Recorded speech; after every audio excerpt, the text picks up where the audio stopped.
السلام الله عليكم ورحمة الله تعالى وبركاته. عندما أصحابتنا قالقة عرورتي الصوماليات أمانتينا أهلا وسلامتهين ميلو باجوكتان عافيمات كوارا iyo farxad aad iyo aad umahadsantiin aad ayaan iga mahad celinaya falanqaynteeni isboortiga qodobada ugu muhiimsan gudoomiyaha xiriirka Soomaaliyeed kubadda cagta iyo wafdi uu hogaaminayo oo ka qayb galeen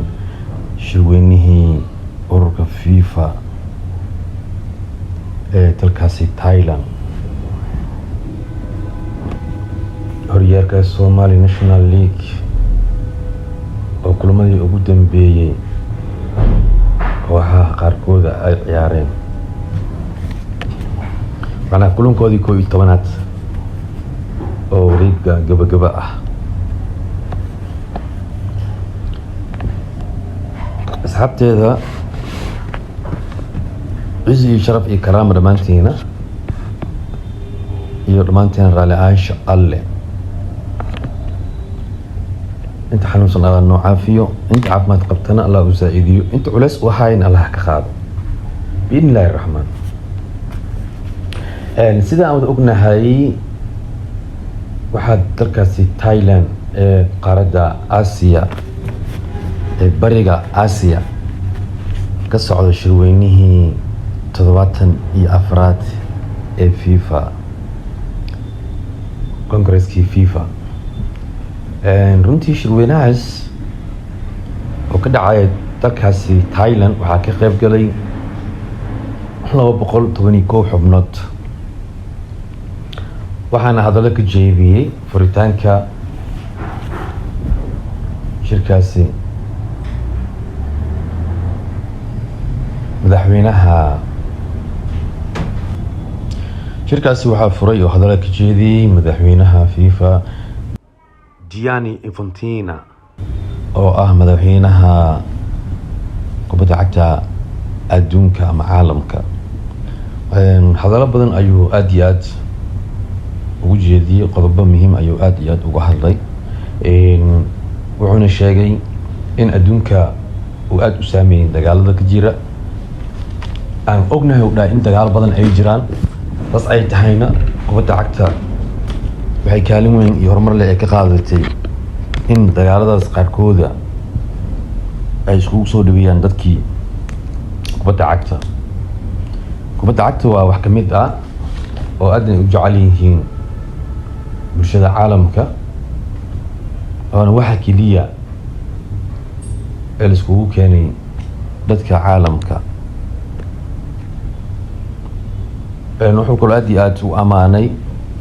wadamada aad iyo aad u horumaray aad u soo koraya kubadda cagta sida ay kaga go'an tahay wuxuu aad u amaanay dalka Soomaaliya gudoomiyaha xiriirka Soomaaliya kubadda cagta gudoomiye Cali Cabdi Maxamed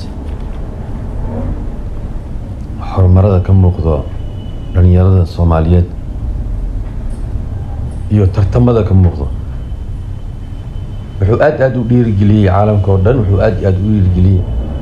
in la badiyo tartamada caruurta ka yar 15 sano hadda waxaa noo socdo 15 jirada 17 jirada iyo 20 jirada oo aad iyo aad ugu amaano wadamada wuxuu raacsiiyay 15 jirada wax ka hooseeya in la badiyo la zaa'idiyo tartamadaas in la joogteeyo 15 jirada wax ka hooseeya in jiilkaas cusub loo abuuro tartamo cusub oo FIFA markasta ay ku dhiirigeliso wadamada wuxuu aad u amaanay aad u amaanay saarabka ciyaaraha adduunka wadamada ka qayb galayo qaaradda Afrika Latin Asia madaxweynaha kubadda cagta adduunka wuxuu kaloo aad u xusay in ciyaaraha adduunka 2027 ee haweenka lagu qabanayo dalkaasi Brazil. xibnaha doorasho ay sameeyeen ayaa waxaa lagu codeeyay dalkaasi Brazil in lagu qabto waa tartanka haweenka adduunka 2027. waxaa u tartamayeen ilaa iyo 3 wadan oo Brazil 4 ay ku ahayd, Jarmalka, Belgiumka iyo Netherlands, laakiin si wanaag waxaa ku guuleystay dalka Brazil. Hawaaye 2027 ciyaaraha adduunka ay haweenka waay. saasoo kale madaxweynaha oo runtii aad u ammaanay dadka ka soo qayb galay lajaniska iyo qaarka xibnaha ka ah FIFA dhinaca farsamada aan samayn karo kale. qodobkeena labaad, horyaalka Somali National League oo runtii wareegga goowaad gabagaba ah. koox walba waxay ciyaaraysaa wareegga hore iyo wareegga dambe. kooxaha ka qayb galaya Somali National League oo runtii aad iyo aad ay kaga go'an tahay koox walba inay ku guuleysto Somali National League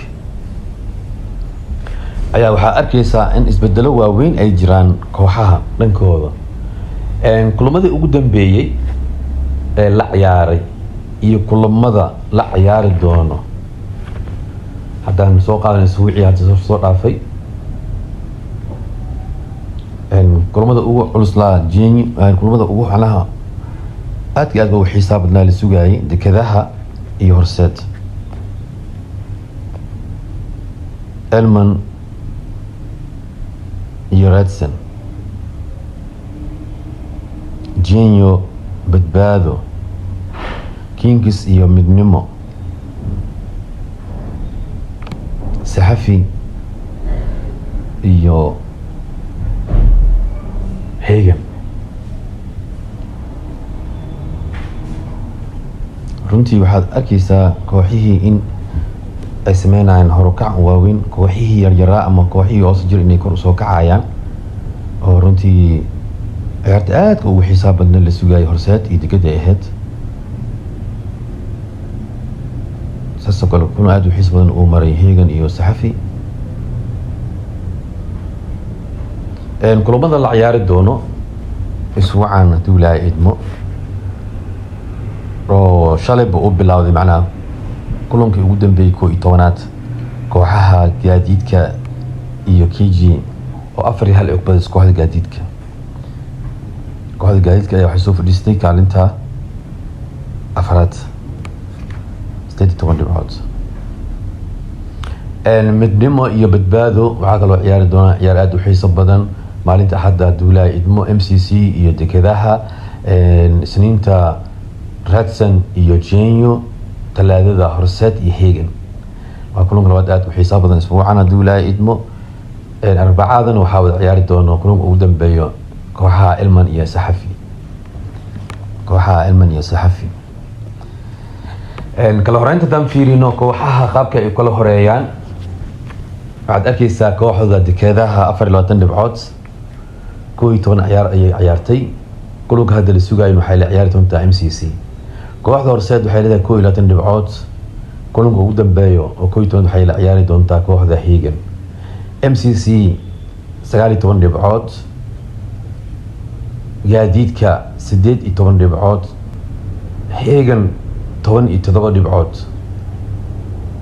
Elman 16 dhibcood, Redsen 14, Saxafi 11,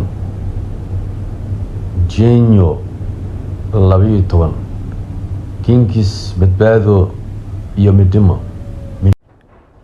saddexdaas kooxood ee waxay leeyihiin min 5 dhibcood. gol dhalinta waxaa hogaaminaya ciyaaryahanka ku ciyaara kooxda gaadiidka ee nambarka 9 ugu ciyaaro wuxuu leeyahay 8 gool. Alulu ciyaaryahan Shine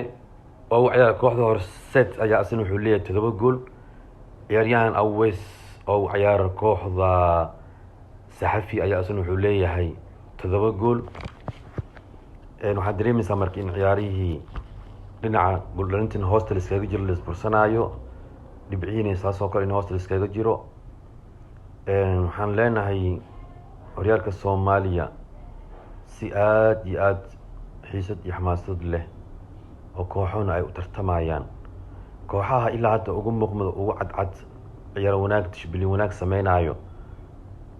waa wada ogtihiin noogu soo wada qora commentiga ku reeba aragtidaada iyo fikirkaada adoona ciyaartooy cayneenin adoona koox cayneenin adoona maamul cayneenin waxaan rabnaa Soomaalinimada ha nagu weynaato horna u socono anaga muhiimadeena ma aha caytin aflagaado muhiimadeena ma aha in ciyaartooydeena Soomaaliyeed aan dhiirigelino macallimiinta Soomaaliyeed inaan dhiirigelino kuna dhiirigelino wanaaga maamulka saasoo kale xiriirka Soomaaliya kubadda cagta oo hogaaminaya gudoomiye Cali Cabdi Maxamed qab ciyaareedka iyo performance-ga muuqda horumarka kubadda cagta muuqata oo haddana aad loogu amaanay dalka Thailand shirkaas ka dhacay Soomaaliya gudoomiye Cali Cabdi Maxamed iyo sida ay kaga go'an tahay horumarada muuqdo dhinac kasto dhinac technical-ka ay naqlaayeen horumarka kubadda cagta Soomaaliya Soomaali baa leh